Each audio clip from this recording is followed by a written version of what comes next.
Minsan, ang katapangan nagiging kaduwagan din pala kapag sumusobra. At ang pagtakas ay hindi naman kaduwagan, kundi isang uri ng katapangan ay hindi mapaniniwalaan ng mga taong hindi naman talaga nakasaksi sa katotohanan. Ang pamilya ko po ay biktima ng isang krimen. Pero hindi kasi tao ang gumawa, kundi mga aswang na kung tawagin ay awok. Ang mga ilalahad ko po sa sulat kong ito ay kung paano nabago ang aking pagpapasya na sa kabila ng kagustuhan kong kumitil, ay mas pinili kong magsalba ng buhay ng iba.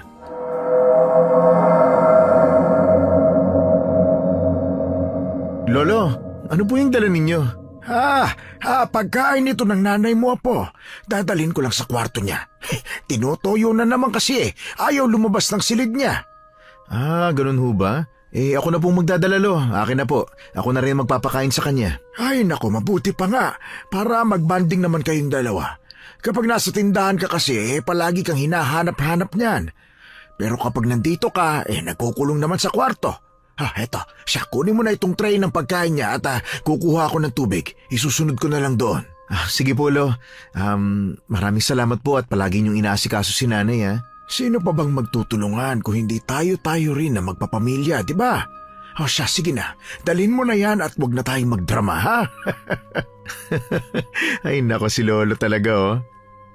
Pagkakuha ko sa tray na hawak ni Lolo, ay pumunta na ako sa silid ni nanay.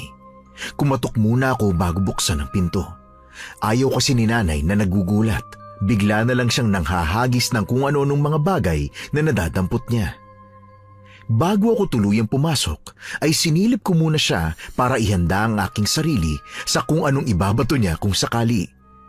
Pero bahagya akong natigilan nang makita siyang nakaupo sa gilid ng kama, nakatanaw sa nakabukas na bintana. Pumasok na ako at isinara na ang pinto. Pero hindi pa rin niya ako tinatapunan ng tingin. Sinadya kong ilapag ng bahagyang pabagsak sa side table ang dala kong tray para maagaw ko ang atensyon niya. Pero hindi pa rin ako pinapansin. Tinawag ko na siya para ibaling sa akin ang atensyon, pero wala pa ring tugon. Kaya nagpasya na akong lumapit sa kanya. Doon ko naman nalaman na umiiyak pala ng tahimik ang nanay ko. Nay? May problema ka ba? Bakit ka umiiyak? Nalulungkot ka ba? Ano, gusto mo bang mamasyal? Sakto at linggo bukas, hindi ako magbubukas ng tindahan. Ipapasyal muna kita, Nay. Oh, Nay, ka na. Huwag ka nang umiyak, ha? Nakakapangit yan. Nay, nagdala nga pala ako ng pagkain mo. Gusto mo subukan kita? Sandali lang, Nay, ha? Kukunin ko lang. Ay, gusto mo pala, Nay, sabayan kitang kumain? Sakto, hindi pa ako nanananghalian, eh. Heto ng tubig.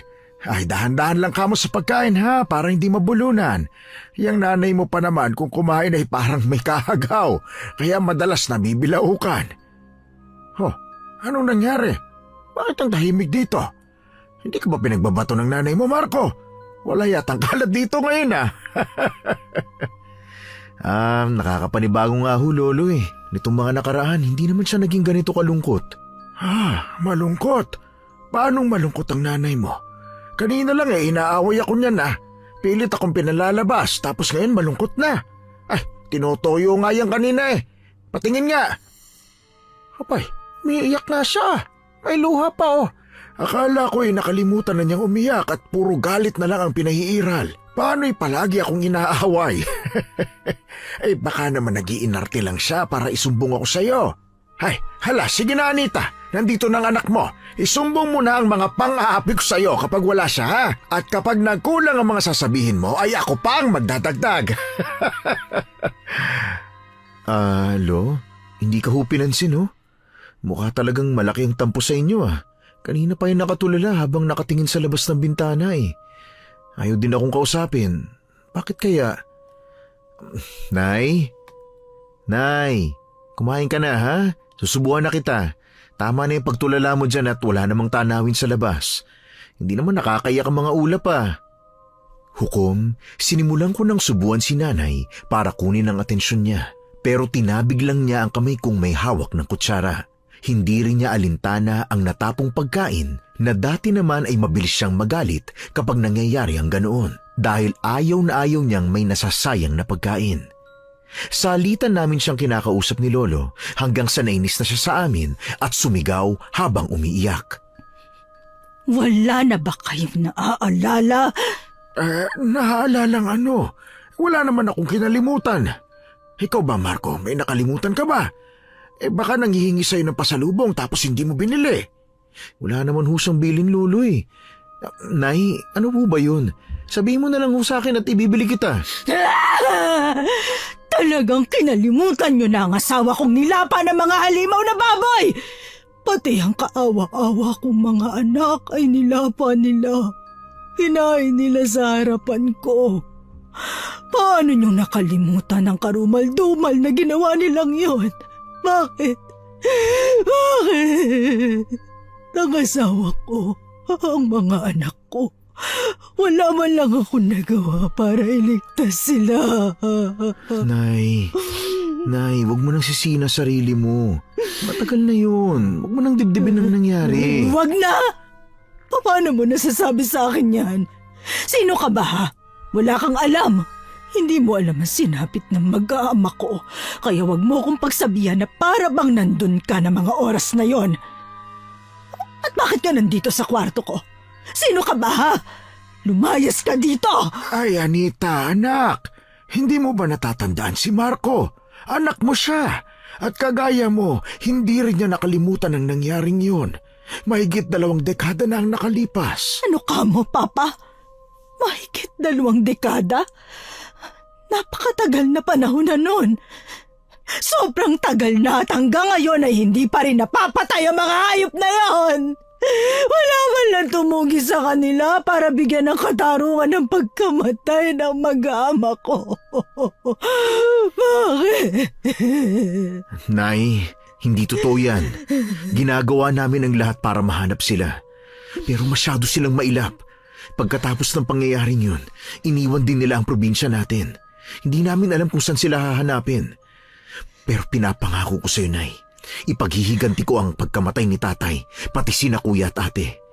Hindi ako titigil hanggat hindi ko nauubos ang lahi nila. Kaya nga ilang taon ako nagsanay bilang manunugis para lang paghandaan ang araw na mag-cruise ang aming landas. Naging manunugis ako para lang hagilapin sila kung saang lupalop naroroon. Nay, ipinapangako kong walang matitirang humihinga sa kanilang angkan. Sobrang tagal na. Ilang dekada na pero wala pa rin katarungan para sa kanila. Kawawa ko mag-ama. Teka, sino ka ba? Bakit ba kanina ka pa yakap ng yakap sa akin? Nay, ako po ito, si Marco. Marco? Opo. Sinungaling ka! Ang tanda-tanda mo na para maging si Marco ka! 7 taong gulang pa lang ang anak kong yon. Papa! Nasaan si Marco? Nasaan ang anak ko? Siya na lang ang natira sa akin. Nasaan siya? Pakabalikan siya ng mga halimaw at lapain din. Hindi pwede, Papa. Hindi ako papayag. Samahan niyo ako sa ilog. Pupuntahan ko ang anak ko. Baka naiwan ko siya doon.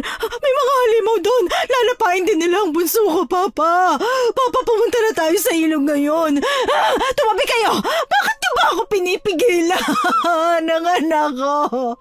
Marco, anak! Anita, anak. Anak, ilang taon nang nakalipas nang mangyari yun. 30 anyos na si Marco ngayon. Siya na ang nasa harapan mo. Sadya ba talagang huminto ang mundo mo sa oras na yun?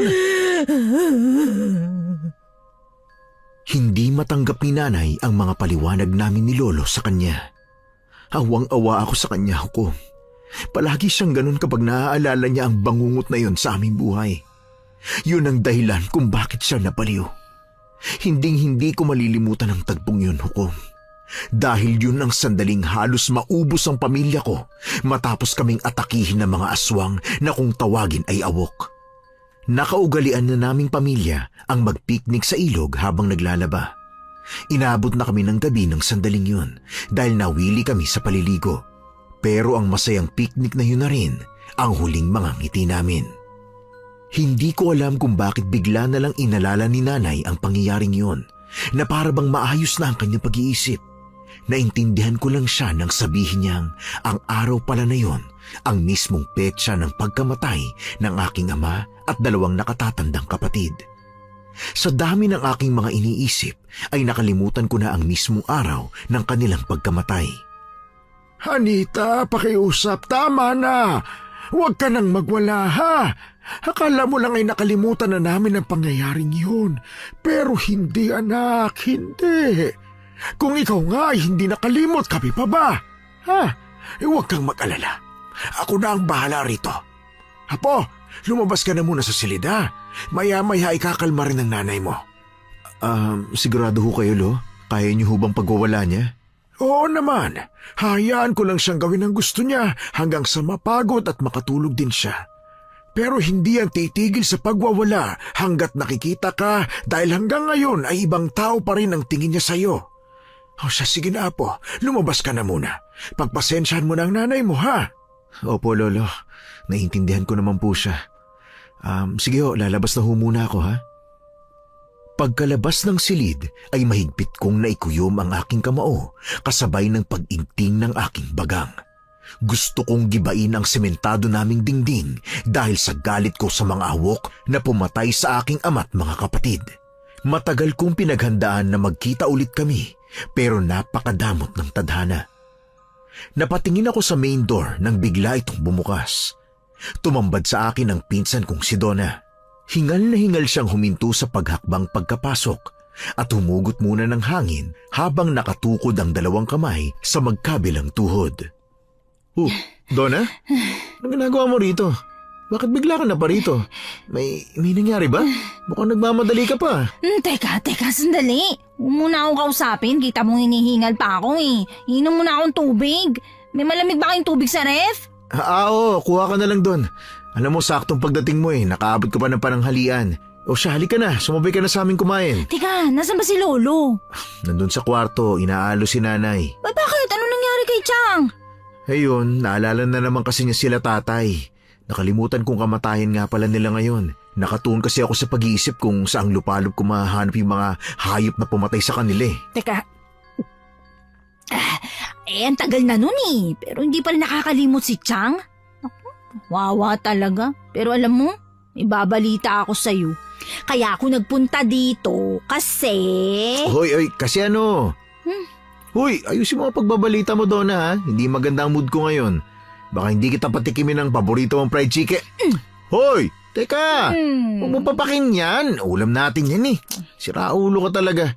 Ay, sige na nga, sabay mo ng kanin yan. Kumuha ka sa kaldero. Ay, naku, makapagkain na nga. Alam mo, natapos ng paghihintay mo, Tol. Dininig ng panalangin mo. Ano nga mo? Ayusin mo ang pagsasalita mo, wala akong maintindihan. Huwag kang magsalita ng puno ng pagkain ng bibig. Yung mga awok, Tol. Bumalik na sila sa baryo. Ano? Sigurado ka ba? Oo! Ilang buwan na silang nasa baryo, Tol. Aba, matagal-tagal na rin ah. Bakit ngayon mo lang sinabi? Siyempre, nag-imbestiga pa kami ni Lawrence. Di kami pwede mag-report ng haka-haka lang, no? Dapat masiguro namin sila talaga ang mga aswang na pumatay kay Chong at sa mga kapatid mo. Kung ganon, sila nga ba talaga? Nandito ka na ibig sabihin kumpirmado na yan. Oo, Tol. Mula nang dumating sila, nagmanman na kami ni Lawrence. Lahat ng sinabi mong palatandaan, inalam namin. Kitang-kita ng mga mata ko ang suot na kwintas ng lalaking nasa edad 50 siguro yun. Kagayang-kagaya ng disenyo ng kwintas na sinabi mong suot ng matandang babaeng leader ng mga aswang na sumalakay sa inyo nun. Yun bang ang palawit ay maliit na bungo? Lalaki? Lalaki na yung may suot ng kwintas? Nasaan yung matandang babaeng yun? Patay na kaya? Hindi ko alam. Pero parang may tinatago sila sa bahay nila. Kasi tuwing gabi at kabilugan ng buwan, pumapatay sila ng hayop at kumukuha ng dugo. Hindi lang namin mapasok ang loob ng bahay nila. Bakit? Ang dami nila nagbabantay dun, Tol. Papalitan sila. Parang may iniingatan. Gusto ko ngang alamin ang tinatago nila pero pinipigilan ako ni Lawrence. Kaya sinubukan na lang namin na magtanong-tanong sa mga taong nakakausap nila. Anong sabi? May naharap naman kayong sagot sa mga tanong ninyo. May matanda raw na kasama ang pamilyang yun. Malala raw yung sakit Nakaratay na raw sa higaan. Kaya raw sila umuwi Dahil hiniling nung matanda na doon mamatay sa luma nilang bahay. Kailangan ko sila makita. Mukhang ito ng pagkakataon kung iparanas naman sa kanila ang ginawa nila sa amin. Oy, Tul. Sa tingin ko, hindi na basta-basta ngayon.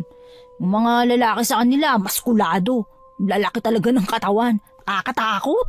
Walang sinabi ang katawan mo na kahit niyabang mo sa akin na nagji-gym ka, kalahati ka lang nila. Huwag na kayang ituloy ang binabalak mo, Tol. Kaysa naman mapahamak pa kayo uli. Ano? Huwag ituloy? Seryoso ka? Yung trauma na ginawa nila sa amin, yung katarungan na hindi namin nakuha dahil lumabas lang na inatake daw kami ng mababangis na baboy ramo noon, walang nanagot sa batas, Donna. Si nanay na hanggang ngayon ay hindi na bumalik sa katinuan dahil sa ginawa nila.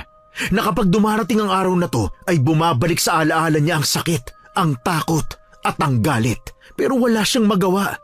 Nandoon pa rin sa isip niya ang sandaling yun kung kailan kami sinalakay ng mga awok. Tapos sasabihin mo pabayaan na lang? Tol, kayo lang naman ang inaalala ko. Mapanganib sila. Paano kung may mangyari masama sa'yo? Paano na si Chang? Isipin mo siya. Babalik sa dati si nanay kapag nalaman niyang napatay ko na ang mga halimaw na pumatay sa mga asawa at anak niya. Kapag nalaman niyang nakapaghiganti na kami. Yun lang ang magpapausad sa buhay niya, Donna. Gagawin mo yun, Tol? Kahit mamatay ka? Kung kinakailangang ihatid ko sa impyerno ang mga hayop na yun, gagawin ko, Donna. Gagawin ko. Has? Bahala ka na nga. Tagilan mo sa fried chicken na to. Nakadalwa na ako kakainin ko na lang to, Tol, Pero para kasing hindi ako nabubusog Sino bang kausap mo, Marco? Mula sa kwarto ay naririnig kong tumataas ang boses mo. Ay, Lo! Ano po? Oh, Donna, andito ka pala. Bakit ang tagal mo yatang hindi pumasyal? Lo, marami po kasing inaasikaso Ano bang pinag-uusapan yung magpinsan At mukhang hindi kayo nagkakasundo. Lo, uuwi ho ako sa baryo. Ano ka mo? Bakit naman biglang-bigla? May nangyari ba doon, Donna? Kung gano'n ay sama-sama tayong umuwi. Ano ho kasi, Juan Kailangan ho nila Tio Manuel ng katuwang sa pag-aani ng mga mais. Nagkukulang daw ho sa tao para umextra sa pag-aani kasi mas pinili daw ang mas malaki ang bayad. Yun. Tama yun, Tol. Yun nga po yun, Lo. Yun po ang sinadya ko dito sa inyo. Ganun ba? Dapat sumama nga kami para makalanghap ng sariwang hangin sa probinsya ng nanay mo, Marco. Nako. Wag ho muna, Lo. Nakita nyo naman ang inasta ni nanay kanina Baka lalong atakihin ng trauma yun kapag ibinalik sa lugar na yun. Sabagay. Kailan naman ang alis nyo? Bukas na hulo, para makabalik din kagad. Teka ho, may problema ba kay Chang? Ay, naku, Donna.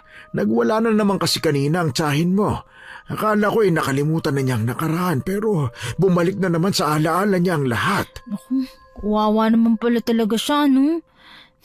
Parang naiintindihan ko na yung sinabi mo, Tol. Insan, dapat kasi talaga Dapat na wag mong ubusin ang ulam dahil hindi pa kami kumakain. Ay, Napakatakaw mo talaga.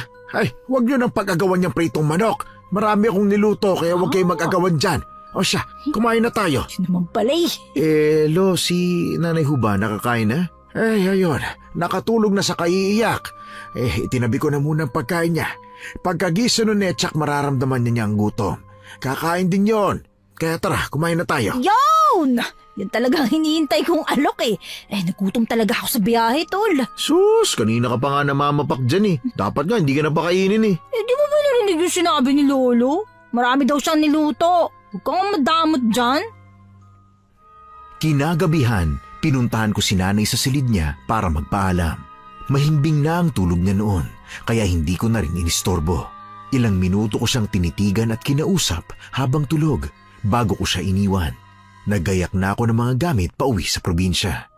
Inihabilin ko rin ang maliit kong grocery sa aking katiwala at sinabihan din si Lolo na punta-puntahan nila ni nanay para bisitahin ang grocery store. Para na rin malibang si nanay habang wala ako. Kapag naroon kasi siya, nakakalimutan niya ang mga masasakit na alaala. Maaga kaming umalis ni Donna para bumiyahe papuntang Bicol kinabukasan. Saktong paglabas namin ng bahay ay nakita ko naman si Kim, ang kapitbahay naming umuupa sa katapat na apartment. Hi, Marco. Hi Kim, good morning. Ang aga mong lumabas, magbubukas ka na ng grocery nyo? Pero may bag kang dala. Mukhang aalis ka?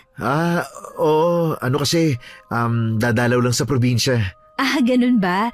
Sige, mag-iingat ka ha? Ikaw rin, Kim. Baka hindi naman ako magtagal doon.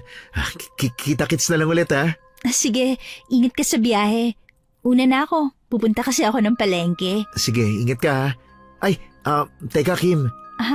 Bakit? Ano yon? Ano kasi, malapit ng Valentine's Day. Oo nga eh. May kadate ka na ba? Wala. Wala. ang ganda-ganda mo tapos wala kang kadate? Kailangan bang may kadate? Hindi naman. Maganda nga yun eh kasi single ka. Tapos single din ako. Tama ka. Ikaw ang aga-aga kung ano-anong iniisip mo. Sige, aalis na ako. Mag-iingat ka Ikaw rin. Ay, naku Marco, ang tanga-tanga mo talaga. Dapat sinabi mo nang gusto mo na siyang iyayaing lumabas. Nakakainis naman no, tanga. Tol. Siya ba yun? Alin? Babaeng palagi mong binibida sa akin sa text. Babaeng gandang-ganda ka pero natutorpe ka kaya hindi mo maligawan. Tama siya nga yun. Halika na nga. Fairness. Maganda nga siya, tol Kakaiba yung ganda niya. Huwag mo na nga tingnan, nakaalis na eh. Sinusundan mo pa ng tingin. Bakit ba kasi hindi mo paligawan para mabakuran mo na? Sige ko, baka maunahan ka ng iba. Pagbalik mo niyan, baka... Tumigil ka na. Pinag-iisip mo pa ako eh. Saka ko na siya pagtutuunan ng pansin kapag natapos ko ng dapat kong tapusin. Hindi ko siya pwedeng ipasok sa buhay ko ngayon kasi alam kong delikado. Pero tol, mahal mo ba siya? Ay, ang kulit naman oh. Ay, bakit ba ako nagkaroon ng pinsa na sobrang kulit, sobrang daldal pa? Dalihan mo na nga sa paglalakad kung ayaw mong kalad ka rin kita. Iksi-iksi ng bias mo eh. 3 hakbang mo, 1 hakbang ko, tapos patagal-tagal ka pa dyan. Kailangan na natin makasakay agad sa bus. Tara na. Pero tol, mahal mo na talaga siya, no?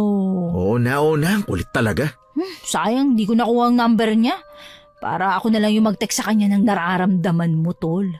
Daya ka rin, no? Di mo ako pinakilala. Ano yun? Pagkaharap mo siya, pakiramdam mo.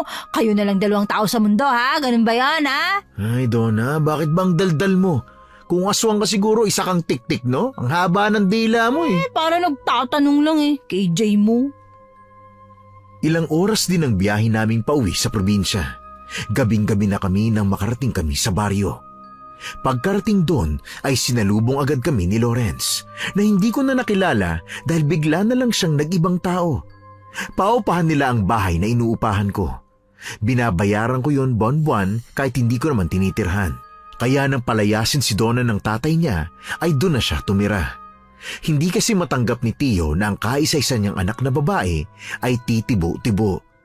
Bukod dun hukom, naisip ko rin na hindi ko pwedeng tirhan ang dati naming bahay pag bumalik ako sa baryo. Dahil baka makilala ako ng mga aswang kung sakali. Ba, malaki rin pala ang bahay na to Nasa na nga pala si Lawrence, Donna? Uy, tol, yan na Nasa harapan mo na. Kinausap mo na nga kanina pagdating mo Di mo ba nakilala? Siya si Lawrence? Pero anong nangyari? Ay nako Marco, ganun talaga ang life chi sa Earth Song. Wititit mong knowing at makontrol ang peg ng mga ganap kasi ang change ang true Constantine. Charot. In English, ganun talagang buhay. Hindi natin kontrolado ang changes kasi it's the only permanent thing in this world, darling. At wala namang masama sa pagbabago kung nagpapakatotoo ka, di ba? Hindi kita masisisi sa reaction mo, Fafa Dude. Kasi nga, nagbago na nga ako ng tuluyan. Ipapakilala ko pala ang sarili ko. Ito kasing tetetet titibu-tibu mong pinsan. Tinatawag pa rin akong Lawrence. Yak! Dating otoko na naging Merlat. Di ba? Standing in front of you, a beautiful stunner from Bicol. My name is Laura. Langya, kailan pa? Ang huli kong natatandaan nung mga bata pa naliligo tayo sa ilog. Tumatalon pa nga tayo dun ng walang damit tapos nagpapalakihan ng kargada. Tapos ngayon, umurong na yung sa'yo? Ay, oo. Naging shy type bigla nang dumating ka. Shockness overload ako, ha? At mula nang umalis ka dito, ang laki na ng pinagbago mo. Papabol ka na ngayon. At ang fresh ng fast lock. Halata ang kalamangan ng 5 paligo sa mga taga-baryo. Yay! Yay! At kung dati body-body tayo, ngayon crush na kita. Promise! Tigilan mo na nga ako, Lawrence. Dapat kayo ni Donang magsama. Laura na nga kasi. Ito naman. Ay, by the way, buti naman at nakauwi ka na dito. Bayad ka ng bayad ng upa, hindi mo naman tinitirhan. Ngayon masusulit mo na. Kaysa naman yung isa dyan ang sumulit, no? Napaka-burarachi pa naman yung pinsan mo. Uy, mukha ko siraan sa pinsan ko ha. Darating lang yan eh. Tsaka wala kang katibayan na burara ako. Tingnan mo buong bahay malinis o walang kalat. Ang kintab pa ng sahig. Alaga yan sa floor wax gamit ang dahon ng saging. Che, nilinis ko talaga ang baler pagkaalis mo yesterday. Alam kong ugali mo, no? Kako, nakakahiya naman na madat na ni Marco ang dugyot niyang titirhan. Baka sabihin niya ang tsaka ng pinauupahan kong bahay, no? Loka, tinupi ko ang mga nagkalat mong damit. Pati yung bra mong kung saan-saan lang nakasabit. Huwag mo nang ibalandra ha at may papabol na dito. Bunga mo. Di pa magsarado ng tuluyan. Dinaig mo pa ako na may 2 tahimik na bibig ah. Tumabi ka nga dyan. Really? Tahimik mo ang two-mouth mo? Di halata, Chusera. Da? Teka lang ha. Ano ba tong mga to? Bakit ang daming bawang sa kusina? Tapos ang daming timba na puno ng asin. Saka ang mga bintana may mga nakasabit ding bawang at kalamansi. Nagtitinda ba kayo? Wait, Fafa. Di ba yan ang mga panlaban sa aswang? Sakto na nag-ani na kami ng mga bawang at kalamansi. Tapos yung nag-deliver kami sa bayan, bumili na ako ng maraming asin. Sabi kasi ni Donna Mouth, maglagay ako dito ng mga yan. Oo nga. Pero hindi naman ganyan karami. Bihira ka talaga. Dinaig mo pang nagpanic buying eh. Uy, carry na yan no, kaysa maubusan. Sabagay. Tama rin naman. Salamat ah. Pasensya ka na, ginabi kami. Naghintay ka pala ng matagal. Teka lang, baka hinahanap ka na sa inyo. Pwede ka na umuwi. Ganon, Chi, agad-agad. Palalayasin na lang na ganun lang ang may-ari ng balor. Walang pakundangan ng curlalo na to. Hindi naman ako hahanapin sa amin, no? Alam naman nila na kapag nandito ako, inuumaga ako ng uwi. Ngayon, baka dito na rin ako tumira. Parang mas maganda ng tumira dito kaysa sa balor namin. May maganda ng view dito na oras-oras ay libreng tingnan. Yummy, yummy. Ay! Migit ka nga. Pinsan ko yung pinagnanasaan mo ha. Dati mo yung kababata. Sira ulo ko talaga. Umuwi ka na! Alis na! Hindi ka ba nag-aalala sa akin? Kabing-gabi na oh. Kung magtaboy ka parang walang aso na bumalik dito sa baryo ah. Nga mo! Malalakas ang pandinig ng mga yan. Lalo pat abot-tanaw lang natin ang bahay nila. Ngayon naiintindihan ko na talaga kung bakit kinuha nyo ang baler naming ito para upahan. In fairness ang witty ng plan. Gawing hideout para magmanman. Nice! Chos! Ikaw ang daldal mo talaga ha? Ayaw pang tumigil. Supalpalan kaya kita nitong inadobo mong baboy ha? Ba, buti pala nagluto ka. Ay, nagalit pero namapak. Ay nako, hindi ko nga rin alam kung bakit nagluluto ako tuwing nagpupunta ako dito. Pero yon, crystal clear na sa akin ang dahilan. Sisipagin na ako magluto araw-araw 3 times a day kahit may kasama pang dessert at merienda. Ipaghahain ko na kayo. Sakto yan. Tumutunog na kasi yung tiyan ko eh. Teka, nasa na ba si Tol yung pinsan ko? Kanina lang ikot ng ikot dito sa buong bahay. Pagdating sa kusina, nawala na. Ay, baka nasa kwarto niya. Sandali, tatawagin ko. Baka nagkamali pa ng pasok ng kwarto. Teka, huwag mo sundan ha. 2 lang ang kwarto sa bahay na to. Kung maligaw man siya sa kabila, wala namang problema. Kwarto ko naman yun. Ang problema ay yung pasukin mo siya sa kwarto. Ang dirty mo mag-isip, ha? Sa bagay, kung umenter the dragon man yun sa kwarto mo, lalabas din yun agad kasi bubungad sa kanya ang nagkalat mong panting pang tomboy. Hoy, bakit ka pasok sa kwarto ko ha? Ginagamit mo ba yung mga panty ko? Lo? Di tayo magka-size, no? Tapos di ko rin type ang mga damit mo. Tsaka. He! Alam nyo, hindi naman pala boring ang bahay na to, kagaya ng inakala ko. Ay, payat na frog, ba't nagugulat? Paano mo naman nasabing hindi boring dito, tol? Kadarating mo lang. Kapag tumagal ka na ng ilang araw, babawiin mo rin yung sinabi mo. Para kasi kayong aso't pusa eh. Kahit nasa kwarto ako, dinig na dinig ko yung daldalan ninyo. Ay, teka, anong sinisilip mo dyan sa bintana, Papa Ball? May gamit ka pang telescope, ha? Taray, lumalevel up telescope! Gabi kasi ngayon, gusto kong malaman kung anong ginagawa ng mga aswang. Ano palang balita sa pagmamanman ninyong dalawa? Ano pa nga ba, tol? Siyempre, dinadaga rin ng dibdib namin, no? Di kami makalapit masyado. Pero nakikita pa rin naman namin yung ginagawa nila mula sa pinagtataguan namin. At tama ka sa iniisip mo, tol. Sa gabi talaga sila gumagawa ng kakaiba. Kagaya ng pagpapalit ng bantay. Di ba, bakla? Yeah, correct! Pinaka-creepy talaga na nakita namin ay yung ang dami-dami nilang chinuchugi na hayop para lang i-getsong yung dugo. Tapos yung karne, pinapakain nila sa mga baboy ramo. Hindi ko nga alam kung paano nila napapaamo mga wild animals na yun. Talagang nagpupuntahan sila kapag gabi ha, na para bang kukuha ng supply na karne? Hindi yun mga ordinaryong hayop. Malamang sa malamang kamag-anak nila yon. Sila ang mga tinatawag na awok. Mga aswang na nagaan yung baboy ramo. Mula ba nung bumalik sila, wala pang nababalita ang namatay dito? Natsugi na ano? Kung sa hayop, marami kasi napepeste. Nabibiktiman taong ibig niyang sabihin, bakla. Pero wala pa namang ganun, hindi pa umaabot dun. Kung meron man, baka kami ang una mong nabalitaan. Paano ba naman kami ang panay na man sa kanila? Bakit nga hindi kayo nahuhuli? Nagpunta ako sa antingero, tol, para humingi ng anting-anting para pangontra sa mga aswang. Teka, itong kwintas na suot ko, anting-anting to, tol. Meron din yan si bakla. Mabuti naman. Kung hindi nang bibiktima ang mga aswang dito sa baryo, ibig sabihin sa ibang lugar sila nang bibiktima. Tama rin ang mga napag-aralan ko sa tagal ko nang naging manunugis. Hindi sila nang bibiktima sa lugar kung saan sila nakatira. Ay, teka sandali. May nakikita ako. Mabuti na lang at may buwan ngayon kahit papano naaaninag ko sila. Anong ginagawa, tol? Patingin nga. Kagaya lang ng kwento nyo, may dumating na ilang kalalakihan na may pasa ng mga hayop. Sa tingin ko mga kambing yun eh. Ayan, nagdatingan na rin ng mga naglalakihang aswang na nasaan yung baboy ramo.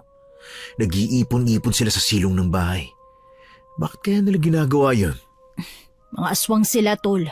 Natural na sa kanilang kumain ng sariwang karne. Hindi yun ang punto ko eh. Pwede naman silang umatake sa kahit saang lugar. Bakit kailangan pang dalhin sa bahay nila at pagsalu-saluhan ng ganyan? Kahit nga ako nagtataka eh. Para silang kulto. Parang nagre-ritual at naghahanda ng malaki ang kaganapan. Ay, nakakasyokot naman. Nagtatayuan ng balahibo ko. Ay naku, wag na nga natin pag-usapan yan. Kami pa talaga yung pinag-uusapan yan, no? Isarado na nga ninyo mga bintana at wag na kayong sumilip dyan, hoy! Habang pinapanood ko ang ginagawa nila noong mga oras na yon, bumalik sa akin ang nakaraan. Nabuhay ulit ang galit ko. Gusto kong sumugod doon pero nagpigil ako dahil hindi pa oras. Hindi ko rin naman kakayanin na atakihin sila kapag ganong sama-sama. Ang plano ko ay atakihin sila pa isa-isa habang nakahiwalay sa karamihan. Kagaya ng sinabi ni Lawrence, isinarado ko ang bintana at tinigilan na ang panunod sa kanila. Ipinagpasalamat ko na lang na wala silang dinalang tao na biktima. Hindi na rin kami nakakain ng gabing yon dahil pare-pareho kaming nawalan ng gana. Lalo kaming nanahimik at nagtitigan na lang nang makarinig ng alulong ng mga aso na parabang nananaghoy sila sa langit. Umiiyak na parabang nakikidalamhati sa mga hayop na palagay ko'y isinakripisyo ng gabing yon sa kung anong ritual na isinasagawa ng mga awok. Ilang minuto ring tumagal ang mga alulong na yon. Nang tumahimik sila, parang bumigat ang gabi. Kahit nasa kwarto na ako, ay hindi pa rin ako dalawin ng antok. Kinabukasan, pumunta ako sa dati naming bahay. Sumama naman sa akin ang dalawa. Kailangan kasama ko si Donna sa bawat lakad ko dahil hindi namin ipinapaalam sa ibang tao kung sino ako. Kapag may nagtanong, sinasabi lang namin na bisita ako ni Donna. Habang si Donna naman ay alam ng karamihan na pumupunta talaga sa bahay namin kasama si Lawrence para maglinis doon. Uy, tol, nakukunin mo dito. Yung baul ni Lolo, sabi niya nakatago raw sa kwarto niya sa ilalim ng papag niya. Ano yan? Dakilang pamana? Anong laman ng bauls? Di siya na ang may pamana. Ay, Jerling yarn. Bakit naman ako magsiselos, bakla? Alam ko naman kung anong laman ng baul na yun eh. O, sige nga, wititit. Ano raw? Dating manunugis ng aswang ang lolo namin. May grupo pa nga sila nun eh. Di malamang ang laman ng baul yung mga gamit na panlaban sa aswang. Di ba, tol? Ay, wow! Gusto ko ring masi. Heto ng baul, nakita ko na. Ay, wala nang mapaglagyan ng alikabok, ha? Akala ko ba naglilinis ang isa dyan? Uy, bakit nasama mo makatingin? Di ko nililinis sa mga nakatago sa kung saan-saan, no? Baka mamaya kagatin pa ako ng dagay. Hay, wala akong masay. Huwag ka nang machika. Tignan na lang natin ang laman ng baul, no? Ayan, binuksan na ni Fafa Babe, oh. Fafa, babe? Selos ka? Sige, Fafa Dude na lang ulit. Loko, what's this? Latigo? In fairness, ha? Kakaiba. Ha, buntot pagi yan. Ito namang isa, punyal na gawa sa pilak. May bolo rin. Nga ba nitong bolo? Kakaiba rin na double-bladed. Mukhang pinasadya ni Lolo ang pagpapagawa nito.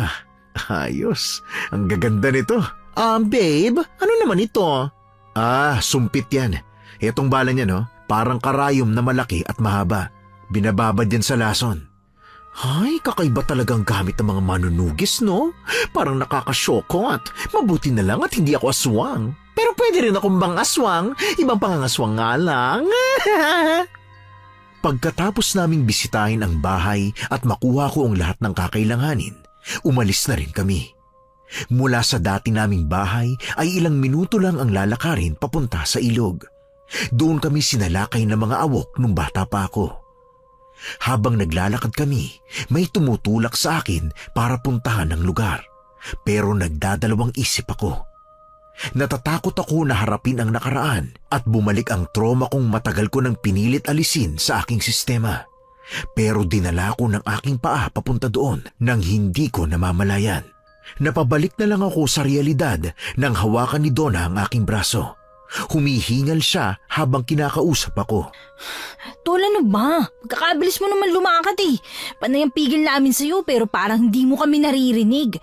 Sabi ko, wag mo nang puntahan ang lugar na to, Tol. Pero wala na, nandito ka na eh. Ano ba gagawin mo dito? Hindi ko rin alam eh. Para lang may humatak sa akin papunta rito. Umalis na tayo dito. Hindi na magandang balikan pa to eh. Oo, tama ka. Bumalik na tayo sa bahay. Ay, wait a minute! Anong naririnig ko? May kaluskos somewhere. Naririnig niyo ba? OMG, kahit ganitong oras para akong nasa creepy horror movies dahil sa inyong dalawa. Feeling ko tuloy.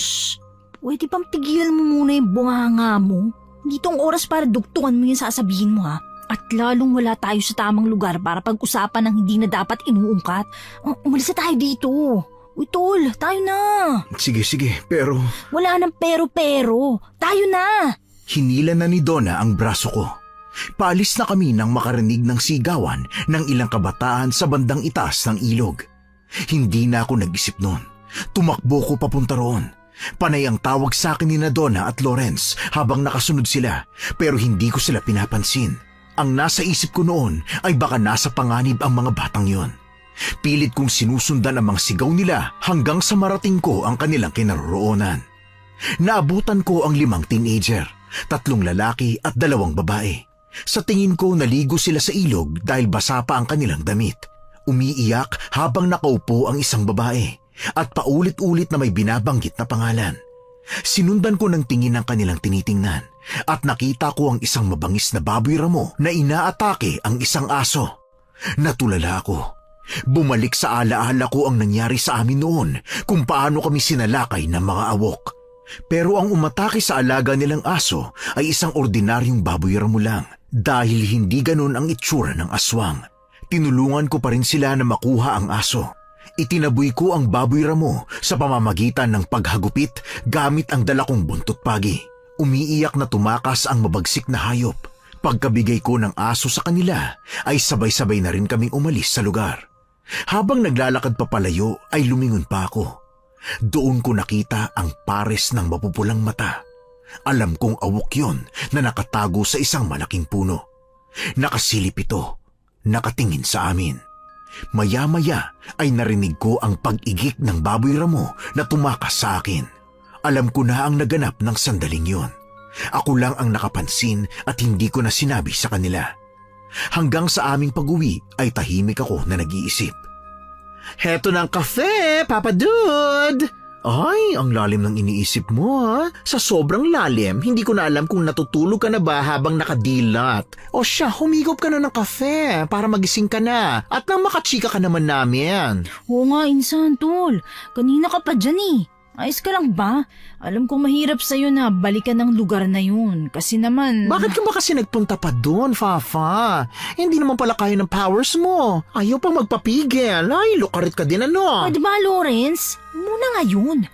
Kita mo nang hindi maganda yung lagay niya. O sige, bukas ko na lang sasabihin yon. Isipin nyo na lang na hindi ko pa sinasabi. Ulitin ko na lang bukas. At saka pwede ba, Donna? Hindi ka talaga makamove on sa pangalan ko. Laura nga kasi, hindi Lawrence. Paano masasanay si Fafa Dude sa bago kong name song? Eh kung ikaw, panay ang banggit sa old name kong nakakadire. Ay, kalerke ka talaga. Isa pang beses na marinig ko yan sa'yo. Patatahimikin ko yung bibig mo gamit ang bibig ko. Kaya mo ha? Kaya mo ha? Ay, wow! Naghahamon ha? Betsong din pala. Kaya mo ba talaga ha? Yucks! Charot-charot lang, no? Ew, lason. Pero maiba ako, insan ha?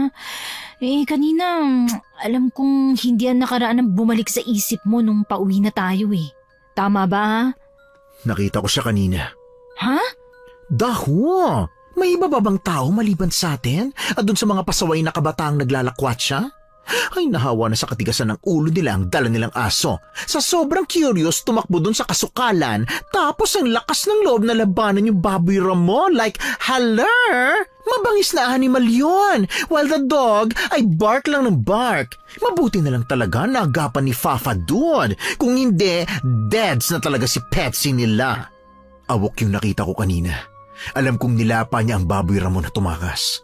Kitang-kita ko siya na nakatago sa isang puno. Namumulay mga mata niya. True, lalo? Talaga ba, tol? Oo, Okay. Getsong ko na kung saan nanggagaling ang pagtulala mo pala. So, paano na ngayon? Nakilala na us. Delicates na us. OMG. Machuchugi na yata akong hindi pa nakakatikim na boilets.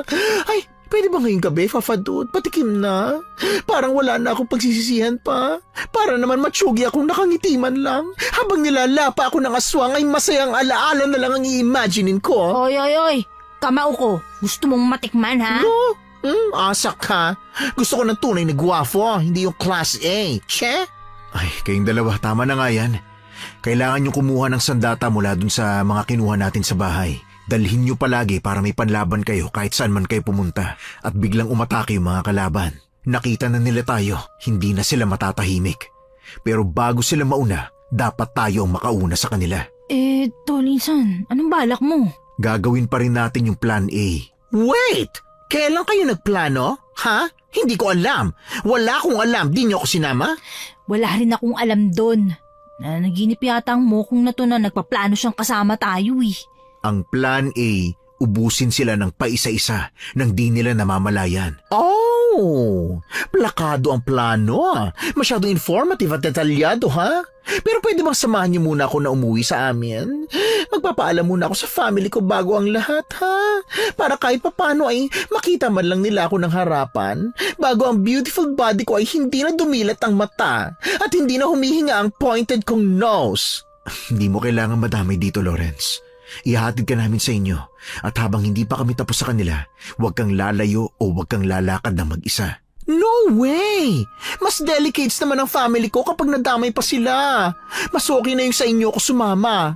Nandito rin naman ako Nadamay na. Wala nang iwanan to. Sigurado ka? Yeah, I have no choice. Pero wala ka pang natitikmang gwapo ka mo. Well, pipili na lang ako sa isa sa mga awok bago kami magpatayan. Pinagdadamot mo naman ang pinsan mo Tiyaga na lang ako sa awok, no? Sira ulo. Kinabukasan, sinamahan namin si Lawrence na umuwi sa kanila. Dahil baryo lang ang lugar namin, puro lakad lang talaga ang ginawa ng mga tao. Mas mabilis kasi maglakad kaysa sumakay sa mabagal na kalabaw. Malalayo rin ang agwat ng bawat bahay dahil sa malalaki ang sakop na lupain ng bawat isa. Habang nasa mapunong lugar na kami, nakaramdam na ako ng kakaiba. Alam kong may nakasunod sa amin at naghihintay lang ng tamang oras ng pag-atake. Alerto kayo. What? Huy, huwag ka maingay, bakla. Maging alerto ka lang. Nararamdaman ko rin na may sumusunod sa atin. OMG, wag naman sanang hanggang dito na lang ang beauty ko. Hindi ako papayag. Talagang hindi ako magdadalawang isip na ibaon sa anets nila ang dala kong punyal na sing talim at sing haba ng aking personal sword. Titiyakin kong titirik ang kanilang red eyes bago sila malagutan ng monster brat. Pagkatapos, ay, wait, what's that sound? It's so creepy. Ilag! Dito kayo sa likuran ko! Biglang tumalon ang isang malaking baboy ramo sa harapan namin. Mabuti na lang ay mabilis na nakapagtago ang dalawa sa likuran ko. Kung hindi ay agad na nahablot ng halimaw si Lawrence. Inilabas ko agad mula sa bag ang dala kong buntot pagi. Iniwasiwas ko ito sa hangin para ipakita sa halimaw na hindi ako natatakot sa kanya. Malakas siyang umangil para ipakita ang kanyang galit. Sinadya rin niyang ipakita sa amin ang matutulis niyang pangil. Dumila pa siya ng ilang beses na para bang gusto niyang ipakita ang kasabikan na lumapa. Ay, look! Anong ginagawa niya? Ikinakaskas niya ang dalawang pa sa lupa. Ibig sabihin ba niya na iatake na siya? Oo, kaya ihanda mo ang sarili mo. Kahit anong mangyari, siya dapat ang mapatay natin. Kapag talaga nagpantay ang paa niya sa lupa, gagawin ko yan, lechon. Hoy, huwag mo nga siyang takutin. Hindi effective. Bruha ka. Tingnan mo, lalo siyang nagalit. Ay, ayan na! Umatake na! OMG! Huwag akong puntirahin mo, halimaw ka! Marami ba akong sasalihan na gay pageants? Sayang ang beauty ko! Lumayo kayo! Ako nga harap sa kanya! Yes, darling! Protect my beauty, go! Kill that beast, bitch! And bring his dead body to me, ha?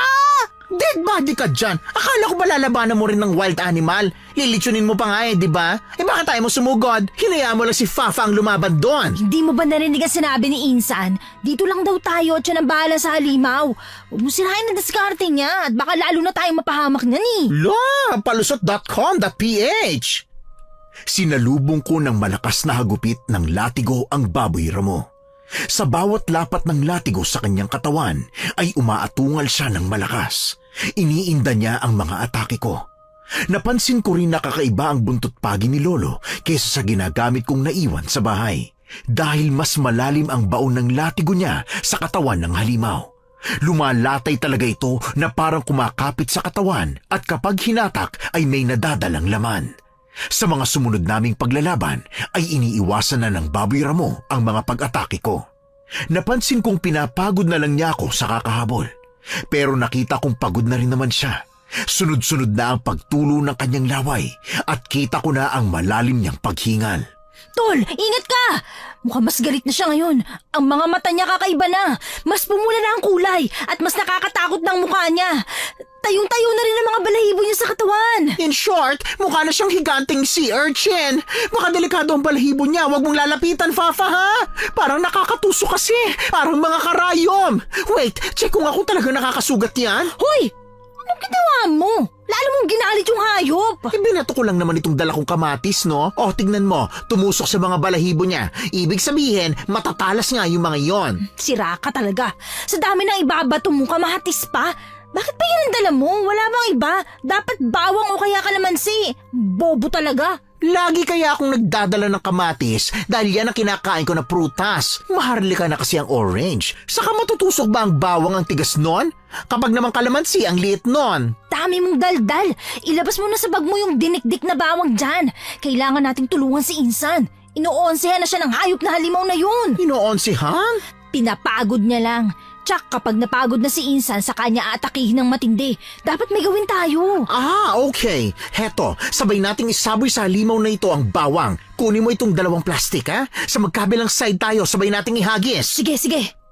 Napapagod na ako sa pakikipaglaban sa halimaw at nakakadagdag pa sa kalituhan ko ang malakas na usapan ng dalawa kong kasama.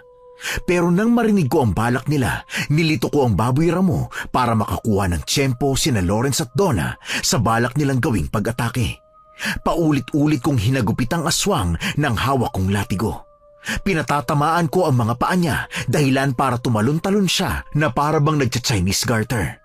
Nang natuon ang kanyang atensyon sa pag-iwas sa mga pag-atake ko, hindi na niya napansin ang paghagis sa kanya ng bawang. Napahinto siya sa paggalaw at umatungal ng malakas habang nakatingala sa langit. Sinamantala ko yun para paulit-ulit na siyang hagupitin hanggang sa magtalsika na ang dugo niya at kumalat sa paligid. Natigilan kaming tatlo nang makarinig ng malakas na atungal mula sa di kalayuan. Kasunod noon ang pagtakas ng kinakaharap naming baboy ramo. Ay, ano yun? Naririnig niyo ba yun? Di naman kami bingi, no? Umuwi na tayo. Ha? Uy naman! Hindi na ba tayo tutuloy sa amin? Delikado na. Papunta na dito yung mga kasamahan ng aswang na yon. Hindi na magtatagal ang buhay nun. Kapag nakita ng mga kasama niya ang ginawa natin sa kanya, hindi nila tayo bubuhayin. Dapat makabalik na tayo sa bahay bago nila tayo maabutan dito. Tama ka, Tol. Kahit naman sino kapag nakita ang kasama nila na gano'n ang sinapit, magagalit din. Pero kulang pa ang ginawa natin sa awok na yon sa ginawa nila sa pamilya ko. Nag-uumpisa pa lang ako sa paghihiganti ko. Pasalamat nga sila at nakatakas pa yung isa eh. Pero ayos na rin. Ha? Paano naging ayos nakatakas nga? Kasi malalaman nilang may handang lumaban sa kanila dito. Eh di mas delikado nga yun. Mas nasa panganib tayo. Alam ko na yun bago ko pa ito pasukin. Tara na, umuwi na tayo. Bilisan nyo! Habang pauwi kami, sumasabay ang malalakas na kabog ng aming dibdib sa mabibilis naming paghakbang. Dinig na dinig kasi namin ang mga kaluskos sa damuhan na sumusunod sa amin.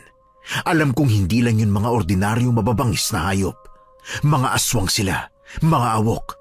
Para silang nagpapaligsahan kung sino ang unang makakahuli sa amin. Lagot! Naririnig ko sila! Malapit na sila sa atin! Huwag kang lingon ng lingon sa likuran mo. Tumakbo ka lang ng tumakbo. Sa unahan lang ang tingin. Ay, sus ko! Para tayo hinahabol ni kamatayan! Ano bang gusto itong napasok natin? Ang dami nila! Parang napapalibutan tayo! Diretso lang sa pagtakbo. Huwag niyo silang pansinin. Malapit na tayo sa bahay. Sa kanan! May papalapit! Ako nang bahala. Tumakbo lang kayo. Huminto ako sa pagtakbo at tumayo lang. Hindi ako kumukurap habang hinihintay ang isang baboy ramo na mabilis na tumatakbo papalapit sa akin. Hinugot ko ang punyal na nakasuksok sa aking baywang. Tinanggal ko ito sa kaluban at hinawakan ng mahigpit. Hinintay kong tumalon sa akin ang hayop. Lumuhod ako para mapasailalim sa kanya at saka ko ito sinaksak sa tiyan. Pagkatapos ay sinipa ko pa ng malakas para tumilapon. Tinakbo ko pa ito para tuluyang patayin. Saka ako muling sumunod sa mga kasama ko. Habang papalayo ay narinig kong huminto sa paghabol ang mga hayop. Nilingon ko sila at nakitang pinalibutan nila ang pinatay kong halimaw. Nakita kong titig na titig sa akin ang isang baboy ramo. Galit na galit siya. Gigil na gigil ang kanyang mga pangil. Pagdating sa bahay ay nataranta pa si Donna. Hindi niya magawang ipasok ang susi sa doorknob.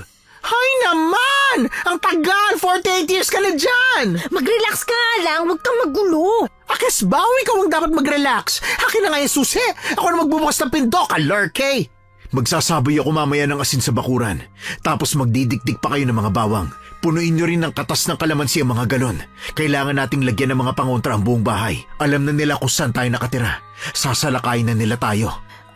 Anong gagawin natin? Uunahan natin sila. Ano? Bukas na ang pinto. Sa loob na natin pag-usapan yan. Iinom muna ako ng tubig. Kailangan kong kumalma. Tol, ano ba pinaplano mo? Mamayang gabi, magmamanman tayo malapit sa bahay nila. Ano? Yun nga malayo tayo sa kanila, nasa delikado ng buhay natin eh. Tapos lalapit pa tayo. Magpapakamatay ba tayo? Iisa-isahin natin sila nang hindi nila namamalayan. Pero hindi ko kayo pinipilit at sumama. Hindi nyo laban ang laban ko.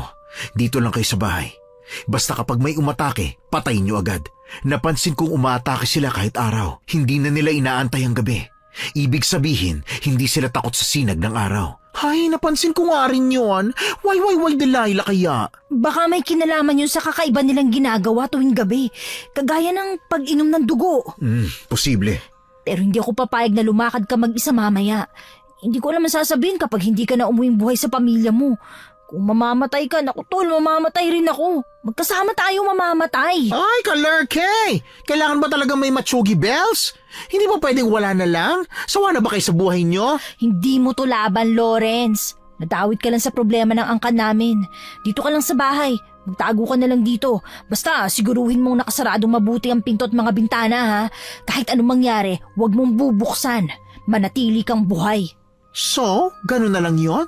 Habang kayo'y nagpapakamatay, ako'y dapat manatili na lang buhay? Tapos kapag tegi-bambam na kayo, mabubuhay ako sa konsyensya? Ay, kalerkay! Mga siraulo pala kayo eh. Saka pwede ba, nasa bingit na tayo ng kamatayan, kahit kayong mga huling hininga natin, tawagin niyo naman akong Laura. Utang na laman loob. Masaya na ako doon. Kahit mamatay ako mamaya o bukas, maramdaman ko naman paano maging masaya, no? Mga siraulo. Nakadress pa nga ako, oh. Tapos Lawrence kayo ng Lawrence. Kalerkay talaga. Tama na yan. Magpahinga muna tayo. Oo nga, dun muna ako sa kusina, magdidikdik na lang ako ng bawang. Hoy! Dead ba lang talaga kayo sa monologue ko? Iiwan niyo lang talaga ako? Huh? Mga tsaka talaga kayo! Nang sumapit ang gabi, tahimik lang kaming naghihintay kung may sasalakay sa aming aswang. Pero lumalalim na ang gabi ay wala namang naganap na kahit na ano. Naisip kong pumunta sa lugar ng mga awok para magmanman dahil iba talaga ang aking kutob. Sa sobrang tahimik nila ay parang may nilulutong plano. At yun ang naisip kong alamin nung mga oras na yon. Maingat akong lumabas ng bahay para hindi na sumama sa akin sina Lawrence at Donna. Sa madamong lugar ako nagtago pagdating sa bakuran ng mga aswang. Dumapa ako at nagmatsyag. Tahimik akong nagmasid nang makita kong may dumating na ilang kalalakihan. Pilit nilang kinakaladkad papasok sa bahay ang isang babae. Hindi ko ito makilala dahil may kalayuan ako sa kanila. Nagdadalawang isip ako na tulungan ang babae dahil kung susugod ako ay marami silang aatake. Hanggang sa hindi ko na magawang tingnan ang pananakit nila sa kanilang bihag. Pero nang handa na sana akong tumulong, may humawak sa braso ko para pigilan ako. Donna? Anong ginagawa mo rito? Huwag kang lumapit, delikado. Delikado yung gagawin mo. Huwag ka munang matsugi, Fafa. Pwede? Hindi pa kami handa. Nagising kami na wala ka sa bahay. Buti talaga gumana yung kutob ni Donna. Dito ka nga namin makikita. Isa kang dakilang pasaway, no? Ang dami-dami na ngang kalaban, susugod ka pa? Bakit ba kayo nandito? Pinigilan niyo pa ako. Tingnan niyo, natangin na nila yung babae. Kailangan ko siyang iligtas. Nagsisimula na sila mambiktima. Shh! Kayo maingay. Yung dalawang bantay mukhang naaamoy tayo. Yumuko kayo. Magtago pa tayo sa mga damo. Hindi tayo pwedeng makita. Ay, Diyos ko, Lord!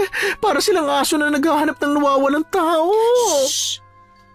Dama ko ang takot ng mga kasama ko dahil panay ang siksik nila sa akin. Nanginginig din sila dahil sa kaba. Natatawa na lang ako dahil takot sila pero nagawa pa nilang sumunod sa akin. Pero hindi ko naman maiwasan na matuwa kasi nag-aalala sila sa kaligtasan ko.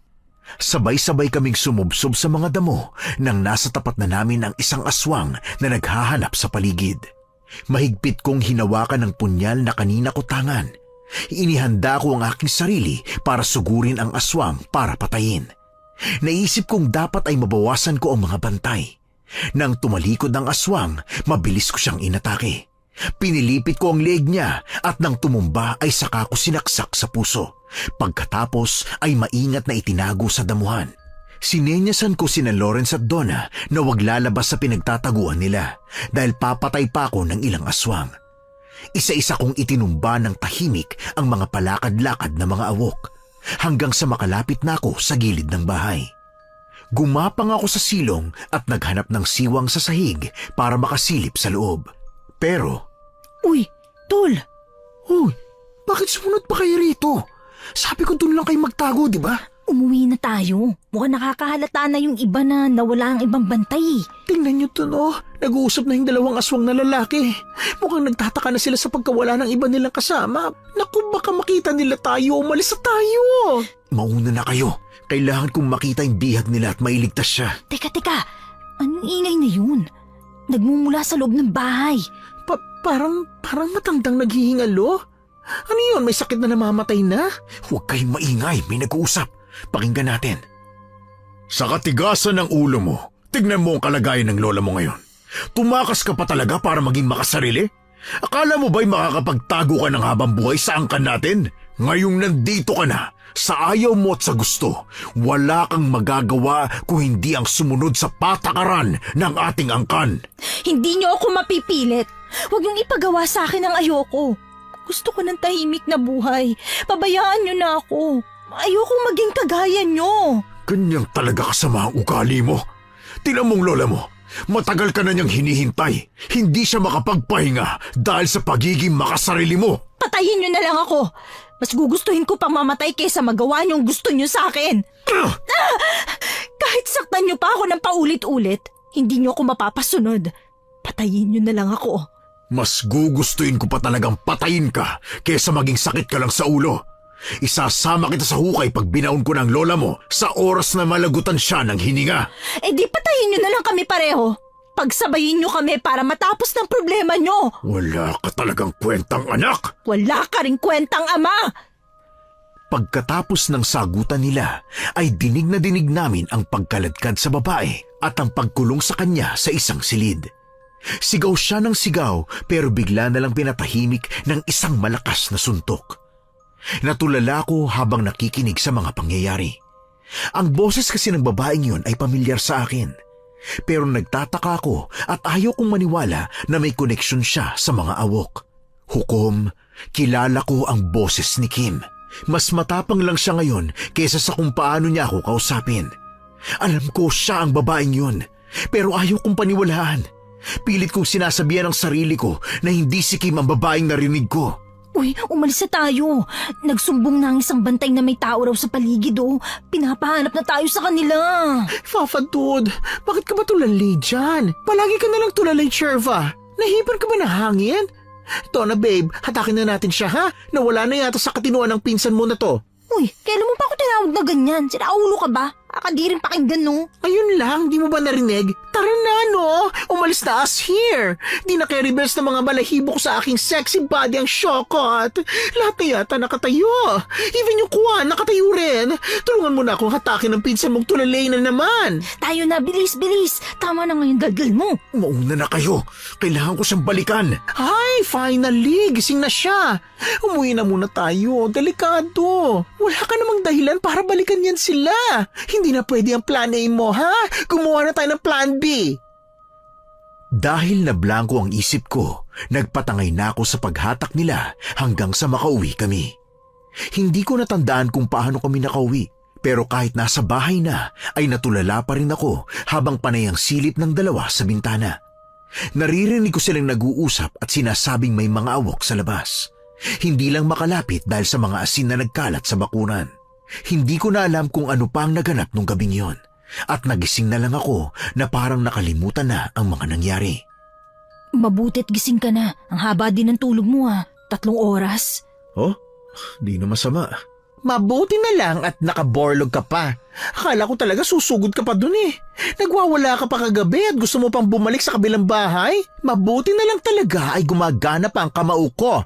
Kahit nasa katawan na ako ng isang sexing magandang babae. Nasaan na yung katawan na yun? Ibig sabihin, nakatulog ako nang hindi nagdaan sa antok? Ay, plakado! Kung hindi kita ginombag, hindi ka makakaborlog. In fairness nagkapasa agad ang mukha mo sa ginawa kong pagsuntok. Gigil na gigil ka ba naman eh? Kaya pala masakit ang mukha ako ngayon. Akala ko aswang ang gumawa, bakla lang pala. May iba ako tol. Bakit pala bigla ka na lang natulala kagabi? Akala ko tol, hindi na tayo makakauwi. Ang hirap mong hatakin. Ano kasi? Ano? Oy, Papa, ipagtitimpla kita ng kape ha? Mukhang super talk show yan eh. Yung umpisa kasi ng salita mo parang galing pa sa ira ng lola mo sa tuhod. Kailangan kong balikan ang babaeng binihag nila. Kailangan ko siyang iligtas. Paano mo ililigtas? Base sa mga usapan nila tol, kapamilya nila yun. I second the motion. Basta hindi ako mapakali. Gusto kong makasiguro kung si Kim ang babaeng yon. Ano? Kim? Yung balak mong juwain? Oo, siya nga. Ay naku, mukhang mapait ang love story mo, tol. Kahit di pa man nagsisimula, huwag mo nang pangarapin. Kung siya talaga yon, ibig sabihin, aswang din siya. Ay, sa true ba? Ay, naku po. Mahirap magka-jowa ng aswang. Kahit ako nga kahit naglalaway na ako sa maskuladong katawan ng mga awok na bantay, hindi ko magawang pangarapin na juwain sila. Baka mamaya gawin lang akong palaman sa kumakalam nilang Chandra. Aba, sayang ang beauty Kes. Kung mabuburo lang sa Pozo Negro after nila pagnasahan, mas okay pa yung maging pataba sa mga halaman. Papatayin na lang namin ang aswang nakakain sa'yo para dalawa na kayo maging pataba. Pero tol, ako na nagsasabi sa'yo, kung mapatunayan nating si Kim nga ang babaeng yun, huwag mo na siyang mahalin. Mahihirapan ka lang. Marami naman babae dyan Hanap na lang kita. Huwag na lang kaya kayo maghanap. Pwede niyo naman akong pag-agawan Ibigay ka na lang namin kaya sa mga awok ha? Mas bagay kaya ata sa kanila Masyado mo naman hinahadlangan ang kaligayahan ko. May gusto ka ba sa akin? Gustuhin mo yung mukha mo. Hindi ko na pinakinggan pa ang mga sinasabi nila. Kumain na lang ako ng almusal habang nag-iisip kung paano ko ililigtas ang bihag nilang babae. Hindi talaga ako mapakali hanggat hindi ko nalalaman kung si Kim ba talaga yun. Pero kahit na hindi yun si Kim, gusto ko pa rin siyang iligtas. Dahil base sa mga sinabi niyang narinig ko sa kanilang usapan, ayaw niyang maging parte ng pamilyang yon. Wala naman sigurong normal na tao na gustong maging aswang. Nang matapos akong kumain, sumilip ako sa bintana. Tiningnan ko kung ano nang lagay ng kabilang bahay. Napansin kong wala ng bantay na nakakalat sa labas. Parang walang tao sa loob ng bahay. Naisip kong magandang pagkakataon yun para pumunta doon. Pumuslit ako para hindi mapansin ni na Lawrence at Donna ang aking pag-alis. Pero nagulat ako dahil kasunod ko na naman sila.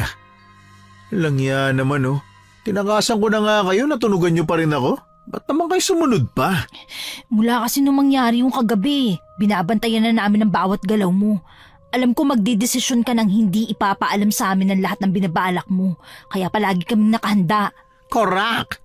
Nagdala na nga ako ng mga panlaban sa aswang teka nga, bakit ba tayo nagpupunta ngayon dito sa teritoryo ng mga aswang? May pakay ako dito. Ewan ko sa inyo kung bakit kayo pumunta rito. Sayang nga, hindi na tayo nakapagplano kagabi Pero carry lang ang walang plano. Mukhang masaya naman Basta ano man ang mangyari, kapag may nakitang aswang, tsugihin agad. Aba, tumatapang ka na. Ay nako, walang ibang choice sa Kes. Alam mo, ay, teka, ano yun? Saan? Ayun sa bandaron, sa damuhan. Parang may kinakaligkad. Ha? Teka, yung babae yun yung binihag nila.